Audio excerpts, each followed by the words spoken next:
आज हम लोग प्रसिद्ध कथाकार भीष्म साहनी जी की कहानी अमृतसर आ गया की समीक्षा करेंगे।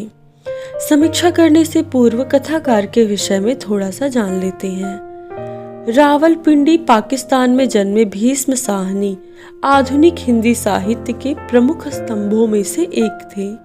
भारत पाकिस्तान विभाजन से पूर्व अवैतनिक शिक्षक होने के साथ साथ ये व्यापार भी करते थे। विभाजन के बाद उन्होंने भारत आकर समाचार पत्रों में लिखने का कार्य किया। भीष्म साहनी को हिंदी साहित्य में प्रेमचंद की परंपरा का अंग्रेजी लेखक माना जाता है। अमृतसर आ गया भीष्म साहनी जी के द्वारा लिखित कहानी है।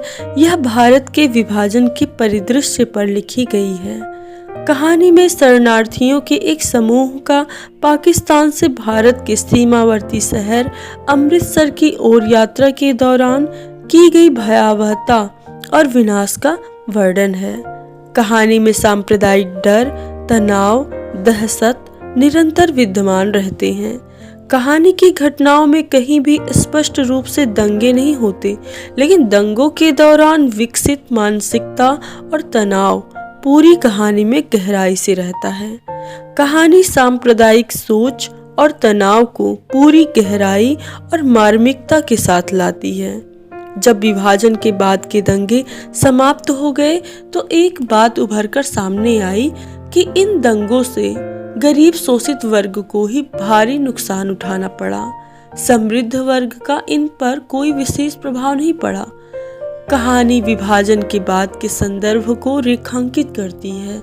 जब पंजाब में सांप्रदायिक दंगे हो रहे थे, लोग अपना घर बार छोड़कर किसी सुरक्षित स्थान पर जाना चाहते थे। गाड़ी में सफर करने वाले देखते हैं कि शहर में आग लगी है, लोग भाग रहे हैं। भीष्म साहनी इन आतंकग्रस्त स्थितियों का वर्णन करते हुए लिखते हैं कि मुझे लगा जैसे अपने अपने स्थान पर बैठे सभी यात्री ने अपने आसपास बैठे लोगों का जायजा ले लिया।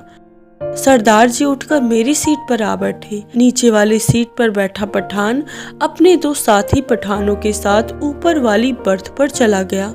यही क्रिया शायद रेलगाड़ी के अन्य डिब्बों में भी चल रही थी। गाड़ी के वजीराबाद पहुंचते ही पठान अस्वस्थ हो जाते हैं और हिंदू सिख आतंकित। इसी स्टेशन पर पठान हिंदू परिवार को धक्के देकर गाड़ी से नीचे उतार देते हैं, लेकिन अमृतसर आते ही हिंदू आश्वस्त हो जाते हैं और पठान आतंकित होकर उस डिब्बे को छोड़कर कहीं और चले जाते हैं। कहानी में सांप्रदायिक सोच का एक धरातल तब देखने को मिलता है जब गाड़ी वजीराबाद रेलवे स्टेशन से निकलती है और पठानों की अंतःचेतना में हिंदू मुस्लिम दंगों के दौरान विकसित तनाव मौजूद है।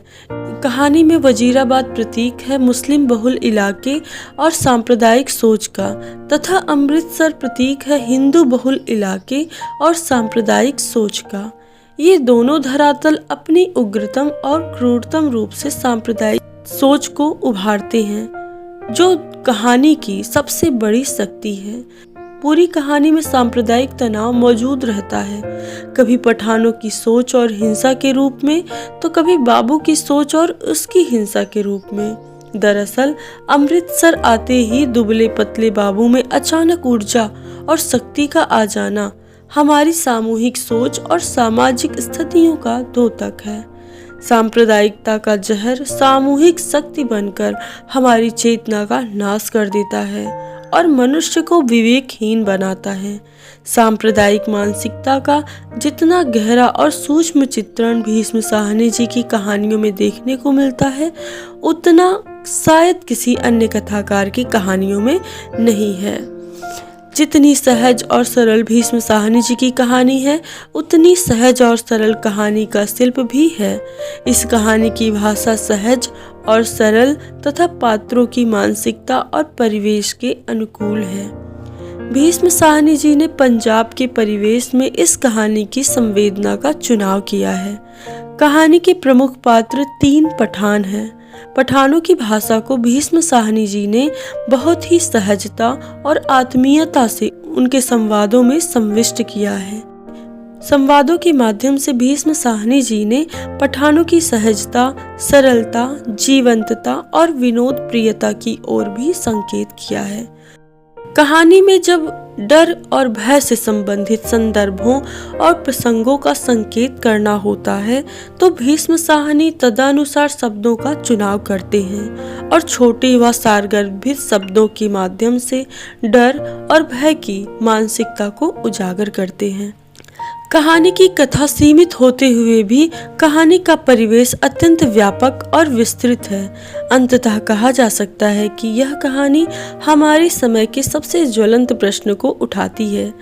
जहाँ तक सांप्रदायिकता का प्रश्न है, यह कहानी अत्यंत महत्वपूर्ण, विशिष्ट और प्रासंगिक है, क्योंकि आज भी हमारे समाज में सांप्रदायिक शक्तियाँ बहुत तेजी से सक्रिय हो गई हैं। आज फिर सांप्रदायिक सोच हमारे सामने एक विकराल रूप में है।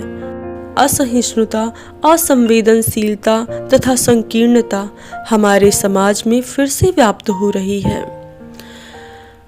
हम आशा करते हैं कि भीष्म साहनी जी की कहानी चीफ की दावत की यह समीक्षा आपको समझ में आई होगी तथा आपके लिए परीक्षोपयोगी होगी। अगली वीडियो में हम लोग किसी अन्य कहानी की समीक्षा के बारे में चर्चा करेंगे। तब तक के लिए धन्यवाद।